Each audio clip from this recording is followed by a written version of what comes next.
watch this topic in Hindi, skip the video to 3 minutes and 33 seconds. Hello everyone, welcome to another episode of Legal Update. Today's topic of discussion is non-bailable warrant. First, let us see why is it in the news. Recently in the Sharif Ahmed and others versus State of Uttar Pradesh and others case, the Supreme Court held that non-bailable warrant should not be issued unless the accused is charged with a heinous crime where the accused is likely to evade justice or tamper with evidence. Let's look at the background of the case. In this case, the non-bailable warrant was issued against the appellant by the trial court after the appellant didn't show his appearance before the court despite the issuance of a bailable warrant. The charge sheet was filed against the appellant for the offences punishable under the provisions of the Indian Penal Code 1860. The appellant approached the Allahabad High Court seeking the quashing of the charge sheet and of proceedings, but the application was dismissed. Subsequently, the appellant appealed to the Supreme Court, which accepted the appeal and quashed the criminal proceedings. The court's observations were as follows. The bench, consisting of Justices Sanjeev Khanna and S.V.N. Bhatti, held that non-bailable warrant should not be issued unless the accused is charged with a heinous crime. It was further held that it is a settled position of law that non-bailable warrants cannot be issued in a routine manner and that the liberty of an individual cannot be curtailed unless necessitated by the larger interest of the public and the state. Let's know more about non-bailable warrant. It is a court order issued when a person is accused of a serious offense and there's a high risk they may flee or not cooperate with legal proceedings if granted bail. It doesn't allow the accused to be released on bail. The decision to issue such a warrant depends on factors like the nature and severity of the offense, the likelihood of the accused fleeing, and other relevant considerations, and it's made by the judge. Let's now discuss warrant under Code of Criminal Procedure. According to Section 72, a warrant may be directed to the police officer or any person. As per Section 74, a warrant directed to any police officer can also be executed by any other police officer whose name is endorsed upon by the police officer directed. Section 78 states that a warrant of arrest to be executed outside the local jurisdiction of the court may be directed by the court to be executed by the police officer or send the warrant to any executive magistrate or district superintendent of police or commissioner of police within those jurisdiction it is to be executed. The receiver of the warrant shall endorse his name on the warrant and execute it according to the provision of the code.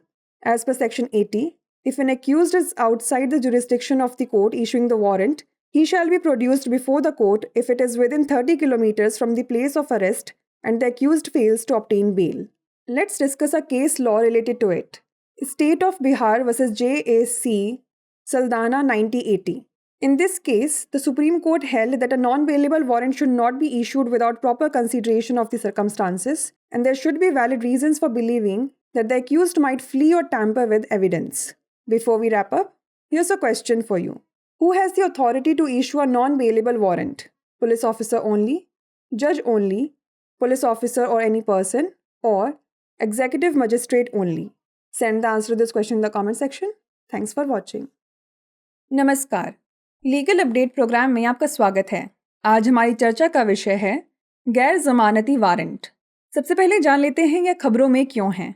हाल ही में शरीफ अहमद एवं अन्य बनाम उत्तर प्रदेश राज्य एवं अन्य मामले में supreme court ने कहा कि गैर जमानती वारंट आमतौर पर जारी नहीं किया जाना चाहिए जब तक कि आरोपी पर जघन्य अपराध का आरोप ना हो और आरोपी द्वारा न्याय से बचने या सबूतों के साथ छेड़छाड़ करने की संभावना हो। आइए जान लेते हैं मामले की पृष्ठभूमि। इस मामले में जमानती वारंट जारी होने के बावजूद अपीलकर्ता द्वारा अदालत के समक्ष अपनी उपस्थिति नहीं दिखाने के बाद ट्रायल कोर्ट द्वारा अपीलकर्ता के खिलाफ गैर जमानती वारंट जारी किया गया था। अपीलकर्ता के खिलाफ भारतीय दंड संहिता 1860 के प्रावधानों के तहत दंडनीय अपराधों के लिए आरोप पत्र दायर किया गया था। अपीलकर्ता ने आरोप पत्र और कार्यवाही को रद्द करने की मांग करते हुए इलाहाबाद उच्च न्यायालय का दरवाजा खटखटाया, लेकिन आवेदन खारिज कर दिया गया। इसके बाद अपीलकर्ता ने सर्वोच्च न्यायालय में अपील की, जिसने अपील स्वीकार कर ली और आपराधिक कार्यवाही रद्द कर दी। न्यायालय की टिप्पणी की बात करें तो न्यायमूर्ति संजीव खन्ना और एस.वी.एन. भट्टी की पीठ ने कहा कि गैर जमानती वारंट तब तक जारी नहीं किया जाना चाहिए जब तक कि आरोपी पर जघन्य अपराध का आरोप ना लगाया गया हो। आगे यह माना गया कि यह कानून की स्थापित स्थिति है कि गैर जमानती वारंट नियमित तरीके से जारी नहीं किया जा सकता है और किसी व्यक्ति की स्वतंत्रता को तब तक कम नहीं किया जा सकता है जब तक कि जनता और राज्य के व्यापक हित के लिए जरूरी ना हो। आइए जान लेते हैं गैर जमानती वारंट के बारे में। यह एक अदालती आदेश है जो तब जारी किया जाता है जब किसी व्यक्ति पर गंभीर अपराध का आरोप लगाया जाता है और जमानत मिलने पर उनके भागने या कानूनी कार्यवाही में सहयोग न करने का उच्च जोखिम होता है। यह आरोपी को जमानत पर रिहा करने की अनुमति नहीं देता है।